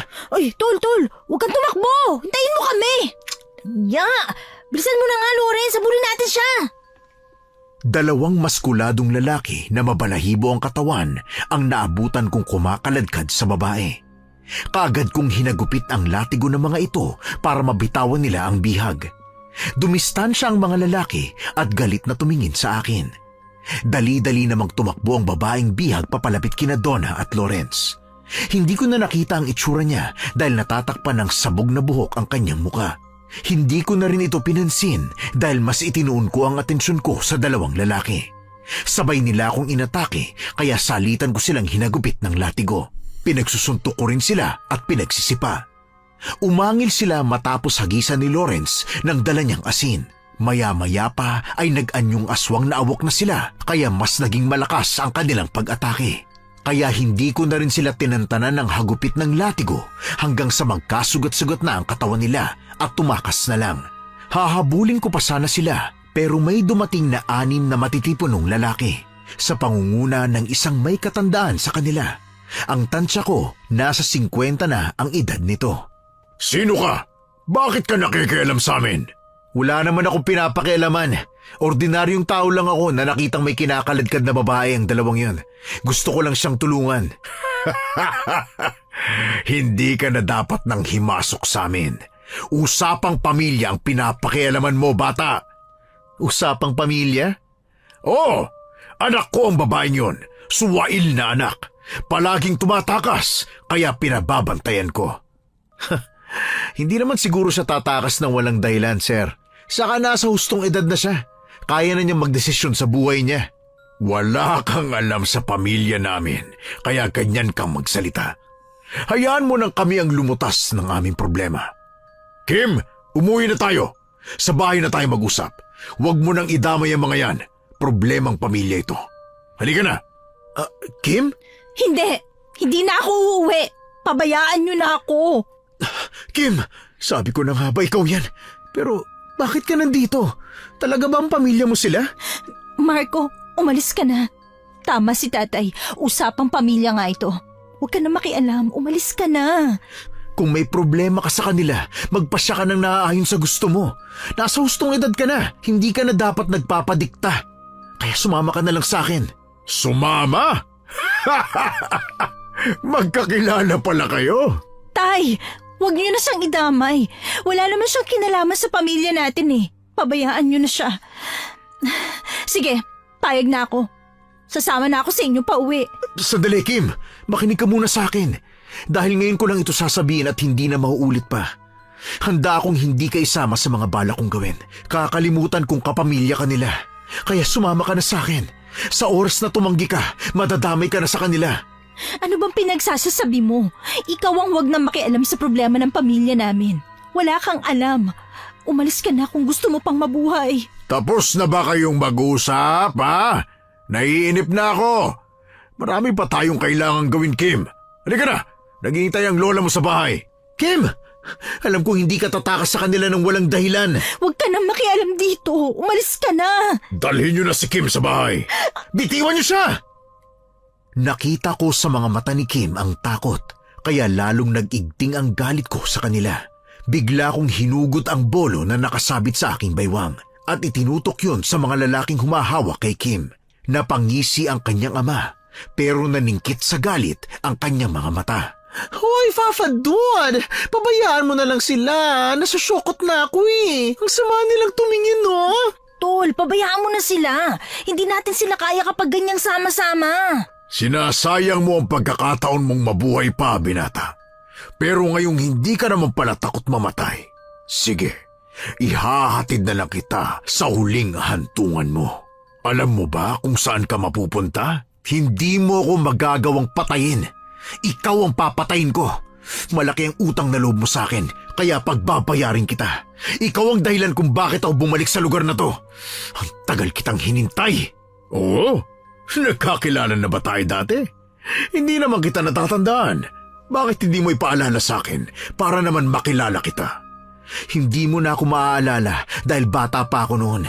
Nang salakayin ninyo kami sa ilog habang nagkakasiyahan kami ng pamilya ko. Ang kwintas mong suot, tandang-tanda ko yan. Babae ang nagsusuot niya noon.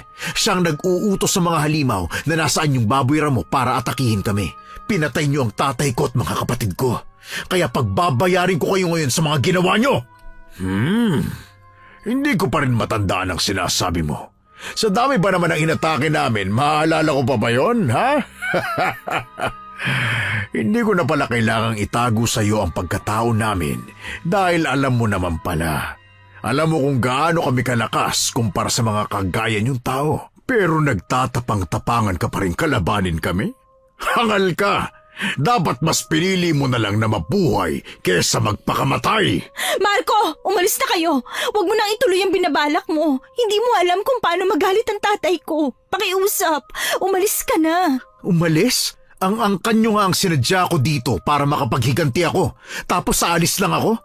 Kaya nga pinapapili kita kanina eh, para hindi ka na madamay pa. Nakilala kitang may mabuting puso, Kim. Matalino at maunawain. Pero hindi ko alam kung bakit mas pinili mo ang angkan mong awok. Sa bagay, aswang ka rin naman. Hindi mo alam ang katotohanan. Pero ayokong madamay ka pa dito, kaya pakiusap, umalis ka na. Umalis ka na. Aalis lang ako kapag naubos ko na ang mga awok dito. Napakatapang naman pala talaga ng lalaking ito. Gusto ko ang ugaling yan. Kaya para mailigtas mo pa ang buhay mo, aloking kitang umanib sa amin. Gagawin kitang awok. Magkakaroon ka ng kakaibang kakayahan at kapangyarihan. Katatakutan ka ng lahat. Kaya magagawa mo ang lahat ng gusto mo. Manahimik ka. Hindi ako magiging halimaw na kagaya mo. Ang gusto ko lang ay ang ulo mo.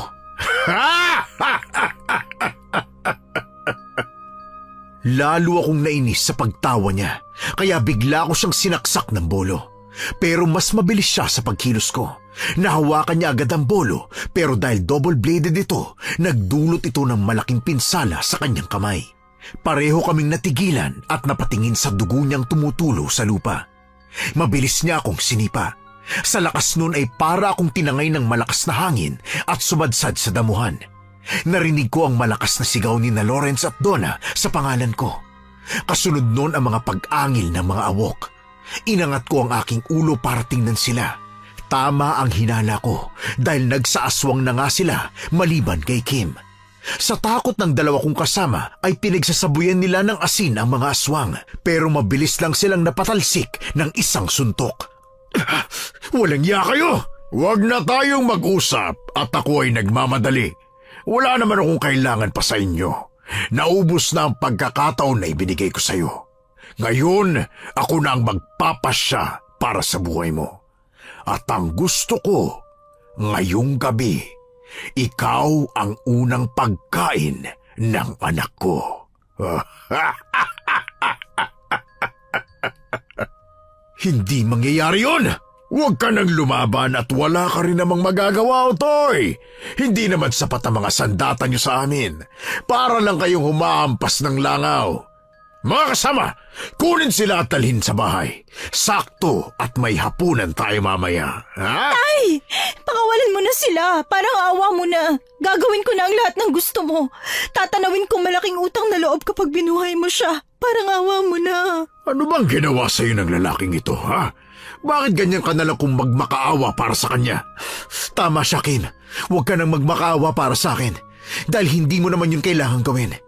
Bago ako mamatay, sisiguraduhin ko munang napatay ko na ang mga awok na pumatay sa pamilya ko. Sinugod ko ang ama ni Kim pero humarang ang mga kasama nitong lalaki. Sa bawat wasiwas ko ng bolo ay sinisiguro kong tatarak yun sa kanilang katawan. Sa galit ko ng mga oras na yon ay wala na akong pakialam kung anong parte ng katawan nila ang naputol. Ang nakita ko lang mula sa gilid ng aking mga mata ay bumubulagta sila sa lupa ng duguan. Dahil doon ay lalong naggalit ang ama ni Kim. Kitang-kita ko kung paano siyang nag-anyong malaking baboy ramo. Mabilis niya akong sinugod at hindi ko siya iniwasan. Gamit ang buntot pagi ay walang humpay ko siyang nilatigo. Panay ang ilag niya sa bawat atake ko hanggang sa makakuha siya ng tiyempo at nakagat niya ako sa baywang. Pinagsusuntok ko siya para pakawalan ako pero ayaw niyang bumitiw. Napasigaw ako dahil parang napupunit na ang laman ko sa kanyang pagsakmal. Bumitaw siya at umatungal dahil sumugod si Donna at sinaksak siya sa tagiliran. Mabilis siyang dumistansya sa amin habang iniinda ang kanyang sugat. Bilis tol, umalis na tayo dito. Hindi pwede. Papatayin ko silang lahat. Nakikita mo ba ang mga gumagalaw sa damuhan na yun? Mga awok yun na paparating. Umalis na kayo ni Lawrence. Pabayaan niyo na ako dito. Alis na! Siraulo ka ba? Sama-sama tayong umalis dito. Sinabi ng hindi! Umalis ka na, Marco. Pakiusap. Parang awa mo na. Hindi pa kayo bayad sa pamilya ko. Hindi mo naman kayang singilin lahat, binata. Kaya mo ba?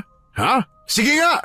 Kung talagang kaya mong patayin lahat ng mga may atraso sa pamilya mo, patayin mo nga ang anak ko. Ha? Ha? Alalahanin mo dahil sa wakas naalala ko na rin ang sinasabi mong tagpo sa ilog na yon. Oo, nagpiesta nga kami noon sa pangunguna ng aking ina na nakaratay na ngayon sa higaan niya. Masaya kami noon dahil isang pamilya ang aming makakain. Mabubusog kaming lahat. At ang pinakakinatuwa ko ay ang makita ko kung paanong kumain ng tao ang aking anak. Yun ang unang beses na makatikim siya ng sariwang karne dahil bagong awak pa lang siya at hindi pa makontrol ang kanyang kapangyarihan. Patawad, hindi ko sinasadya. Tama na. Huwag niyo nang ipaalala. Matagal ko nang kinalimutan yon. Kinasuklaman ko na ang sarili ko dahil doon. Tama na. Kaya kung maghihiganti ka, unahin mo siyang patayin ngayon. Ano? Kaya mo ba? Ha? Oh, hayop ka! Napakasama mong ama! Ikaw ang dapat mamatay! Hindi ko na halos makilala ang sarili ko dahil sa galit. Sinugod ko ang ama ni Kim. Hindi siya umiwas at sinadyang harapin ako. Hinayaan niya lang na suntukin ko siya. Parang semento sa tigas ang kanyang katawan at hindi niya ininda ang mga suntok ko. Panay lang ang pagtawa niya kaya lalo akong nagalit. Pinuntirya ko ang kanyang sugat kaya napahinto siya sa pagtawa. Muli niya akong sinakmal sa balikat pero mabilis siyang inawat ni Kim. Nagmamakaawa siya habang umiiyak. Malakas na tadyak lang ang sinagot sa kanya ng kanyang ama. Pero bigla na lang napaatras si Mang Lando dahil nababasa na pala kami. Nung una, inakala kong ulan lang yun. Pero katas pala ng kalamansi na isinaboy ni Lawrence. Hoy! Tama na yan! Umalis na tayo! Parating na sila! Hindi! Hindi pa ako tapos! Tama na, pakiusap. Hindi niyo sila kakayanin, Marco. Umalis na kayo. Patawarin mo ako at ang pamilya ko sa nagawa namin sa inyo. Hayaan mong ako na ang gumawa ng paghihiganti na kailangan mo. Ako na ang bahala sa aking angkan. Umalis na kayo. Nangangako akong ipaghihiganti kita at ibibigay ko ang buhay ko. Huwag mo nga akong pangunahan. Ako lang ang gagawa niyan. Ako ang papatay sa angkan ninyo at isasama rin kita. Wala nang awak ang dapat na mabuhay. Papatayin ko kayong lahat. Kim, minahal pa naman kita. Sabi ko sa sarili ko pagkatapos ko nito, babalikan kita sa kita liligawan. Pero mabuti na lang pala at nalaman ko na agad ang pagkatao mo. Napakagaling mong magkunwari na hindi ka aswang. Isa ka talagang halimaw. Wala nang saysay pa ang magpaliwanag sa iyo ngayon. Sayang lang din. Kasi sinabi ko rin sa sarili ko na mahal kita. Kaso ang torpe mo. Hukom, lalo akong nasaktan sa sinabi niya. Hindi na ako nakapagsalita pa. Pero lalong lumaki ang agwat na pader na namamagitan sa amin. Nang sa mismong harapan ko, nakita ko siyang nagpalit ng anyo. Dinurog lalo ang puso ko, Hukom. Ang babaeng minahal ko ay isa sa kinasusuklaman kong aswang. Nag-anyong baboy ramo siya, pero hindi para atakihin ako, kundi para harapin ang mga awok na paparating. Bago pa siya tumakbo palayo, ay isinigaw niyang umalis na kami habang may pagkakataon pa at kaya pa niyang pigilang makalapit ang mga paparating na aswang. Kitang-kita ko kung paano niya nilabanan ang kanyang angkan. Natulala na lang ako habang pinapanood ko siyang nakikipaglaban, hanggang sa naramdaman kong may humawak sa aking braso. Tol, Insan, tara na! Umalis na tayo dito! Pero Donna, hindi pa ako tapos! Tama na! Ang tigas kasi ng ulo mo eh! Hindi natin sila kaya! Babayaan natin sila mag-away-away dito! Utang na loob naman! Hoy! Umilan kayo! Susugod siya! Napalingon ako nang sumigaw si Lawrence. Doon ko nakitang tumatakbo ulit papalapit ang ama ni Kim, kaya sinalubong ko siya ng bolo. Walang pagdadalawang isip ko siyang pinagtataga. Sa huli ay ibinaon ko sa puso niya ang talim ng sandata ko. Pagkatapos nun ay tiningnan ko ulit ang mga awok na papalapit. Napakarami nila. Doon pa lang ako nakaramdam ng panginginig ng tuhod. Akala ko ay sapat na ang tapang ko, pero hindi pala. Wala akong nagawa kundi ang sumama kina Lawrence at Donna para tumakas. Nagmamadali kaming umuwi ng bahay. Kumuha lang ng ilang gamit at saka iniwan ang lugar na yon. Pumunta muna kami sa bahay ni na Lawrence para magpalipas ng gabi at para magamot ko ang aking sugat. Kinabukasan ay lumuwas na kami ni Donna. Ayaw ko pa sanang iwan si Lawrence at ang pamilya niya dahil nag-aalala ko na baka balikan sila ng mga awok. Pero matapang siya. Naniniwala siyang hindi sila babalikan dahil mas marami na ang mga tao sa lugar na yon. Itinulak niya kaming umalis dahil mas delikado kung mananatili kami sa baryo. Pagka-uwi namin ni Donna, hindi muna ako nagkwento kay Lolo. Hindi ko rin kasi alam kung paano ko sasabihin na tuwag ako, na tumakas para iligtas ang sarili. Ilang araw ang pinalipas ko bago ko kinausap si Nanay. Nay, pasensya ka na ha. Hindi ko naubos lahat ng halimaw na may utang sa atin. Pero kahit papano napatay ko naman ng ilan sa kanila, lalo na yung isang mayabang. Bilang katibayan, kinuha ko ang kwintas niya para ipakita sa iyong wala na siya. Ang gusto ko sana ay gumaling ka na. Gusto kitang makasama na kagaya ng dati, Nay. Masayahin at mapagmahal na ina. Kwintas? Ang kwintas na yan. Opo, Nay. Ito na nga yun. Patay na siya, Nanay. Huwag ka na matakot. Hindi ka ba nasaktan, anak? Ikaw na lang ang natira sa akin. Ayoko mawala ka. Huwag ka na babalik sa lugar na yon, ha? Dito ka na lang. Nay, kilala mo na ba ako? Oo naman, anak. Ikaw si Marco, ang bunso ko. Kamukhang-kamukha ka ng tatay mo. Mahal na mahal kita, anak ko. Niyakap ko ng mahigpit si nanay. Sobrang saya ko noon kasi sa unang pagkakataon, nakilala na niya ako. Niyakap niya ako ng mahigpit at nakailang ulit na tiningnan ang aking muka. Sa tagal ng panahon na nabuhay ako sa galit, noong sandaling yun, parang biglang nawala ang bigat ng puso ko. Ang mga ngiti at pagmamahal lang pala ng nanay ko ang magtuturo sa akin na magpatawad at umusad sa buhay. Mula noon, namuhay na kami ng normal. Kinalimutan na namin ang nakaraan dahil kung hindi namin ibabaon sa limot ang mga hinanakit at galit at hindi iiwan sa nakaraan ang dapat ay nasa nakaraan na lang, hindi talaga uusad ang buhay. Palaging mabigat pa rin ang dibdib dahil hindi magawang alisin ang mga damdamin na nagpapahirap. Pero kapag pinalaya mo ang iyong sarili, para kang bagong tao na may bagong lakas at pag-asa. Ilang buwan din ang lumipas matapos ang pangyayaring yun. Pumasyal ulit kami ni Donna sa baryo para kumustahin si Lawrence. Nagpasalamat ako dahil hindi sila binalikan ng mga awok. Nabalitaan ko rin na tuluyan ng umalis ang aswang sa baryo na yon. At yung may-ari ng lupaing tinatayuan ng bahay ng pamilya ni Kim ay bumalik na para asikasuhin ang lupa. Wala raw silang kaalam-alam na tinirhan ng iba ang kanilang lupa. Ilang taon din kasi itong nakatiwangwang. Dahil may mga tumira na sa lugar na yon, pinaupahan na ulit nila Lawrence ang bahay nila doon. Naging madalas na rin ang pag-uwi namin sa baryo, hanggang sa nabalikan na namin ang dati naming bahay. Hanggang dito na lang po ang kwento ng buhay ko, Hukom. Sana'y kapulutan ito ng aral ng mga taong nakikinig sa inyong channel. Muli, ako po si Marco at maraming salamat, Hukom, sa pagbibigay buhay sa aking kwento.